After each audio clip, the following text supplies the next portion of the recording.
ગુજરાતમાં ગેસ સપ્લાયની કામગીરીની સમીક્ષા હર્ષ સંઘવીએ ટ્વીટ કરીને આપી છે જાણકારી। ઈંધણનો પુરવઠો જળવાઈ રહે તે માટે બેઠક કરી છે। પુરવઠાની સ્થિતિ અંગે બેઠકમાં કરાઈ છે ચર્ચા। નાગરિકોને અફવાઓથી દૂર રહેવાની અપીલ કરાઈ છે।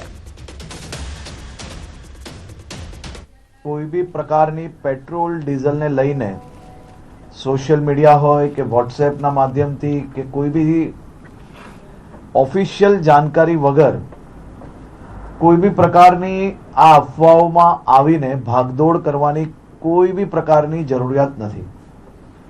રાજ્ય સરકાર અને ખાસ કરીને કેન્દ્ર સરકાર દ્વારા આ જથ્થાઓ અને સપ્લાય માટેનું ડેલી નિરીક્ષણ થાય છે અને રાજ્યને તમામ પેટ્રોલ પંપો પર પેટ્રોલ ડીઝલ માટે પૂરતી વ્યવસ્થાઓ પહોંચી વળે તે માટેની સંપૂર્ણ તૈયારીઓ બી છે।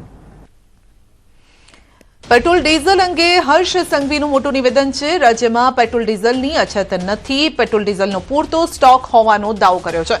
વિતરણ વ્યવસ્થા પર સરકારની નજર છે। અફવાઓથી દૂર રહેવા માટે અપીલ કરાઈ છે।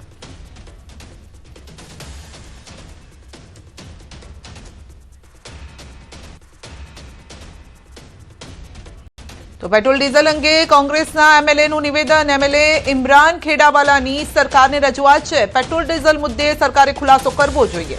લોકો અત્યારે ઈંધણની રાહ જોઈ રહ્યા છે।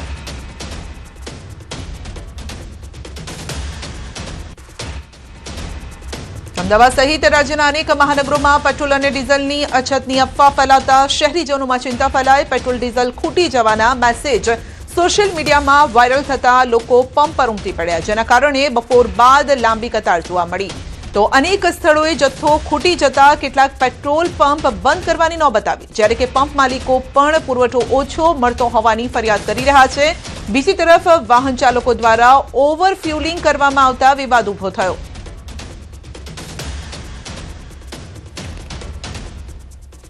છોટાઉદેપુરના નસવાડીના નારધા ગામના જંગલ વિસ્તારમાં આગ લાગી છે। આગમાં ડુંગરોના લીલા વૃક્ષ બળીને ખાખ થઈ ગયા છે। તો ડુંગર ઉપર આગ લાગતા હજારો વૃક્ષ બળી રહ્યા છે। જંગલ વિસ્તારમાં અવારનવાર આગ લાગવાની ઘટનાઓ બનતી હોય છે।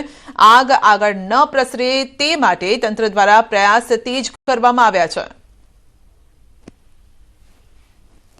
સુરત શહેરમાં બની શર્મનાક ઘટના। 16 વર્ષની સાવકી દીકરી પર આધેડે કર્યું દુષ્કર્મ।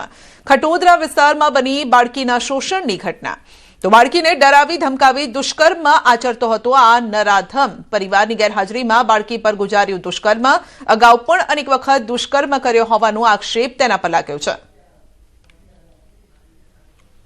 સુરતમાં નકલી નોટ કેસમાં ઝડપાયેલા પ્રદીપ જોટાંગિયાની વધુ એક ચોંકાવનારી કરતૂત સામે આવી છે। તાજેતરમાં તેની કેટલીક જૂની તસવીરો વાયરલ થઈ રહી છે, જેમાં વાઘના ચામડાના સિંહાસન પર બેસેલો નજરે પડે છે। આ તસવીર સામે આવતા ફરી એકવાર તેની ગતિવિધિ અંગે ચર્ચા તેજ બની છે। માહિતી મુજબ વર્ષ 2018માં આ મામલે વન વિભાગમાં ફરિયાદ નોંધાઈ હતી, જેના આધારે ગાંધીનગર અને કામરેજ વન વિભાગની ટીમોએ દરોડા પણ પાડ્યા। જો કે તે સમયે દરોડા દરમિયાન વાઘનું ચામડું મળી આવ્યું ન હતું અને ટીમ માત્ર નિવેદન લઈને પરત ફરી હતી। હાલ વાયરલ થયેલી તસવીરોના આધારે ફરી તપાસ તેજ કરવામાં અને એ તપાસ વધુ સઘન કરવામાં આવે તેવી માંગ।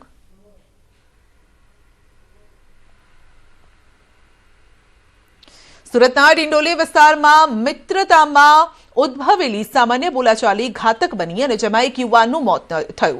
તો ડિંડોલી વિસ્તારમાં રહેતા યુવાનો વચ્ચે સામાન્ય બાબતે બોલાચાલી થઈ હતી અને જે ઝડપથી ઉગ્ર વિવાદમાં ફેરવાઈ ગઈ, જે બાદ આરોપીએ ગુસ્સામાં આવીને ચપ્પુ વડે યુવાન પર હુમલો કર્યો।